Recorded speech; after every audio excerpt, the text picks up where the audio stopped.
कल्पना कीजिए एक ऐसी रात की जब आसमान अचानक खामोश हो जाए। एक ऐसा सन्नाटा जो एक दिन या एक महीने नहीं बल्कि सदियों तक चले। क्या होगा अगर वह ईश्वर जो हमेशा अपने लोगों से बात करता था अचानक चुप हो जाए?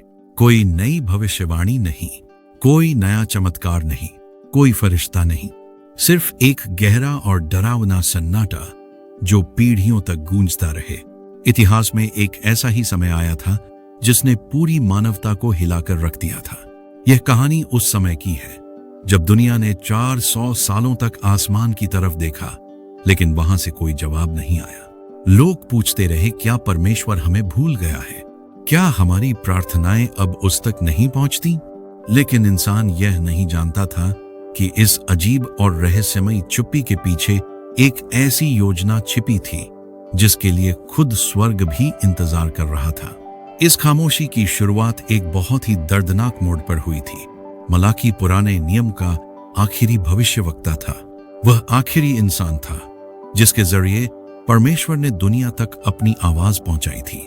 मलाकी ने लोगों को एक भयंकर चेतावनी दी थी। उसने कहा था कि न्याय का एक ऐसा दिन आने वाला है जो भट्टी की तरह जलेगा और सारे अहंकारियों को भस्म कर देगा। लेकिन मलाकी की यह चेतावनी क्यों आई थी? इसका जवाब उस समय के समाज की सच्चाई में छिपा है। इजराइल के लोग बाबुल की कैद से लौट चुके थे। उन्होंने अपने टूटे हुए मंदिर को फिर से बना लिया था। यरूशलेम की दीवारें फिर से खड़ी हो गई थीं।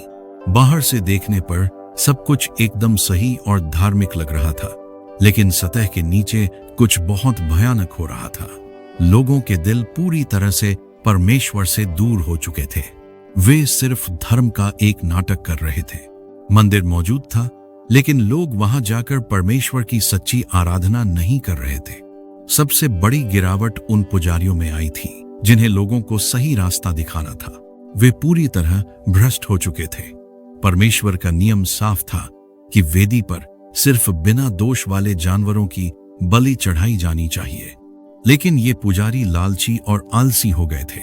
वे लोगों से अंधे, लंगड़े और बीमार जानवरों को बलि के लिए स्वीकार कर रहे थे। परमेश्वर ने मलाकी के जरिए उनसे सीधा सवाल किया, अगर तुम यह बीमार जानवर अपने किसी इंसान शासक या राज्यपाल को दोगे तो क्या वह खुश होगा? फिर तुम कैसे सोच सकते हो कि ब्रह्मांड का मालिक इसे स्वीकार करेगा? भ्रष्टाचार सिर्फ मंदिर तक सीमित नहीं था, यह एक जहर की तरह पूरे समाज में फैल चुका था। लोग अपने दशमांश का पैसा खुद रख रहे थे और ईश्वर को उनका हिस्सा नहीं दे रहे थे। इसे परमेश्वर ने सीधे तौर पर चोरी कहा। सबसे दुखद बात यह थी कि लोग अपनी जवानी की पत्नियों को तलाक दे रहे थे और दूसरी महिलाओं से शादियां कर रहे थे। वे परमेश्वर की वेदी को अपने आंसुओं से भिगो रहे थे, लेकिन उनके दिल में कोई सच्चाई नहीं थी। वे परमेश्वर के न्याय पर ही सवाल उठाने लगे थे। वे कहने लगे थे, जो लोग बुरे काम करते हैं वे तो बहुत खुश और अमीर हैं, फिर परमेश्वर की पूजा करने का क्या फायदा? ईश्वर ने मलाकी के जरिए आखिरी बार उन्हें बदलने का मौका दिया। उसने कहा, मैं तलाक से नफरत करता हूं। उसने उन्हें अपने असीम प्यार की याद दिलाई, लेकिन लोगों के दिल इतने अंधे हो चुके थे कि वे परमेश्वर के प्यार पर भी संदेह करने लगे थे। और फिर इसके बाद मलाकी की आवाज शांत हो गई। परमेश्वर ने बोलना बंद कर दिया। आकाश के दरवाजे मानो हमेशा के लिए बंद हो गए। 400 साल, यह समय इतना लंबा होता है कि पीढ़ियां पैदा होती हैं और मर जाती हैं। दादा ने अपने पोते को बताया होगा कि कभी हमारा ईश्वर हमसे बात करता था। पोते ने बड़े होकर अपने बच्चों को वही कहानी सुनाई होगी। धीरे धीरे वह सच्चाई सिर्फ एक किस्सा बनने लगी। लोग आसमान की तरफ देखते और सोचते, क्या परमेश्वर ने उन्हें हमेशा के लिए त्याग दिया है? उनका विश्वास धीरे धीरे कमजोर होने लगा। लेकिन इंसान बहुत बड़ी गलती कर रहा था। वह सोच रहा था कि परमेश्वर चुप है, इसलिए वह कुछ नहीं कर रहा है। सच्चाई इसके बिल्कुल उलट थी। परमेश्वर का यह मौन उसकी अनुपस्थिति का सबूत नहीं था। यह मौन असल में एक बहुत बड़ी तैयारी थी। परमेश्वर पर्दे के पीछे इतिहास को एक नया रूप दे रहा था। वह दुनिया के नक्शे को इस तरह बदल रहा था ताकि जब उसका अगला संदेश आए तो वह दुनिया के हर कोने तक पहुंच सके। इन 400 सालों की खामोशी के बीच दुनिया की राजनीति में बहुत बड़े तूफान आए। बाबुल खत्म हुआ और फारस का साम्राज्य आया। फिर यूनानियों ने पूरी दुनिया पर अपना कब्जा जमा लिया। सिकंदर महान नाम के एक राजा ने आधी दुनिया को जीत लिया। इंसान को लग रहा था कि सिकंदर अपनी ताकत से यह सब कर रहा है, लेकिन असल में वह परमेश्वर की योजना का एक मोहरा था। सिकंदर जहां भी गया उसने पूरी दुनिया को एक ही भाषा दी और वह थी यूनानी भाषा। परमेश्वर जानता था कि जब मसीहा आएगा और उसका सुसमाचार दुनिया को सुनाया जाएगा तो एक ऐसी भाषा की जरूरत होगी जिसे हर कोई समझ सके। यूनानी भाषा ने पूरी दुनिया को एक सूत्र में बांध दिया। यूनानियों के बाद रोम का साम्राज्य उठा। रोमन साम्राज्य बहुत क्रूर था, लेकिन उसने एक ऐसा काम किया जिसने इतिहास बदल दिया। रोमनों ने हजारों मील लंबी सड़कों का एक जाल बिछा दिया जो पूरे साम्राज्य को जोड़ता था। उन्होंने दुनिया में एक ऐसी शांति और व्यवस्था कायम की जहां यात्रा करना सबसे सुरक्षित हो गया। इंसान सोच रहा था कि ये सड़कें व्यापार और सेना के लिए हैं, लेकिन स्वर्ग जानता था कि ये सड़कें इसलिए बन रही हैं ताकि मसीहा के शिष्य बिना किसी रुकावट के पूरी दुनिया में सुसमाचार लेकर जा सकें। परमेश्वर दुनिया का मंच तैयार कर रहा था, लेकिन इस राजनीतिक बदलाव के बीच इज़राइल की आध्यात्मिक हालत और भी बदतर होती जा रही थी। परमेश्वर की आवाज नहीं थी, इसलिए इंसानों ने खुद को ही ईश्वर समझना शुरू कर दिया। समाज में अलग अलग धार्मिक गुट बन गए। फरीसी नाम के लोग सामने आए जो धर्म के नियमों के इतने पक्के थे कि उन्होंने धर्म को एक लोहे का पिंजरा बना दिया था।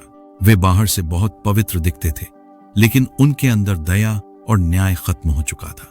सदूकी नाम का एक और गुट था जो अमीर था और राजनीति से जुड़ा था। उन्होंने मंदिर को एक व्यापार का अड्डा बना दिया था। गरीबों को धर्म के नाम पर लूटा जा रहा था। धर्म अब जीवन नहीं बल्कि एक भारी बोझ बन चुका था।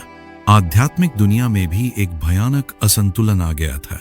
क्योंकि परमेश्वर की आवाज शांत थी, इसलिए बुरी शक्तियों और दुष्ट आत्माओं का प्रभाव दुनिया में बहुत तेजी से बढ़ने लगा था।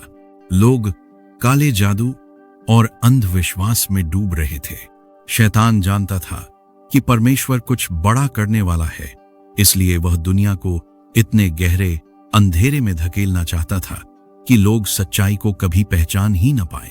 इंसानी समाज अपनी आखिरी सांसें गिन रहा था। दर्शन और तर्क इंसान को शांति नहीं दे पा रहे थे। लोग राजनीति से टूट चुके थे और धर्म से थक चुके थे। चारों तरफ सिर्फ चीखें और अन्याय था। दुनिया एक ऐसे उद्धारकर्ता के लिए तड़प रही थी जो उन्हें इस अंधेरे से बाहर निकाल सके, और यही वह समय था। परमेश्वर कभी जल्दी नहीं करता और वह कभी देर भी नहीं करता। वह हमेशा सही और पूर्ण समय पर काम करता है। 400 साल की चुप्पी कोई सजा नहीं थी, बल्कि यह एक दिशा थी। अगर परमेश्वर लगातार बोलता रहता तो इंसान का दिल कभी यह महसूस नहीं कर पाता कि परमेश्वर की आवाज के बिना जिंदगी कितनी भयानक है। इस लंबे सन्नाटे ने लोगों के अंदर मसीहा के लिए एक ऐसी भूख पैदा कर दी जो पहले कभी नहीं थी। जब दुनिया पूरी तरह से टूट चुकी थी, जब इंसानी बुद्धि के सारे रास्ते बंद हो चुके थे और जब भविष्यवाणियों का समय एक बिंदु पर आकर मिल गया था, तब स्वर्ग का वह भारी सन्नाटा आखिरकार टूट गया। यह सन्नाटा किसी आंधी या भूकंप से नहीं टूटा। यह एक बहुत ही शांत और अनजान जगह पर टूटा। यरूशलेम के मंदिर में एक बूढ़ा याजक धूप जला रहा था। वह अपनी जिंदगी का सबसे साधारण काम कर रहा था। अचानक वहां गब्रियल नाम का एक स्वर्गदूत प्रकट हुआ। यह वही दूत था जो सदियों पहले आया था और अब 400 साल बाद वह पहली आवाज लेकर आया था।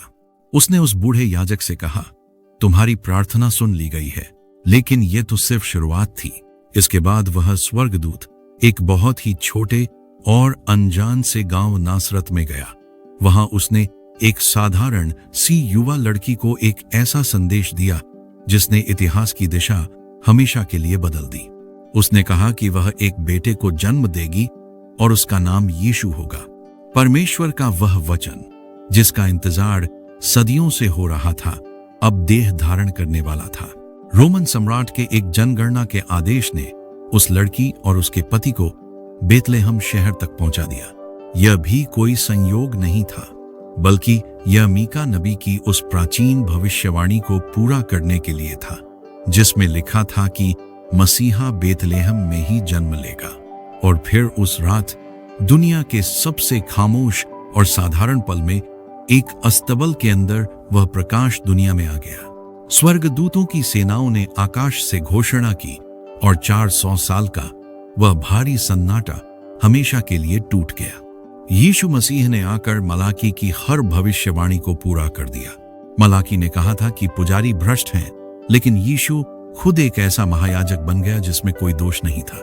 लोगों ने वेदी पर अंधे और बीमार जानवर चढ़ाए थे, लेकिन यीशु खुद दुनिया के पापों के लिए एक सिद्ध और बेदाग बलिदान बन गया। उसने उस पुरानी व्यवस्था को खत्म किया जो एक बोझ बन चुकी थी, और वह इंसान के लिए अनुग्रह और प्यार की एक नई वाचा लेकर आया। 400 साल की वह खामोशी यह सिखाती है कि परमेश्वर का काम करने का तरीका हमारी समझ से बहुत ऊपर है।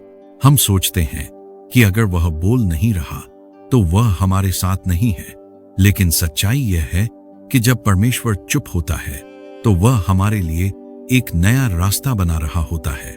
वह हमारी आत्मा को उस बड़े आशीर्वाद के लिए तैयार कर रहा होता है जो आने वाला है। शायद आज आप भी अपनी जिंदगी में एक ऐसा ही सन्नाटा महसूस कर रहे होंगे। शायद आपको लगता हो कि आपकी प्रार्थनाओं का कोई जवाब नहीं आ रहा है।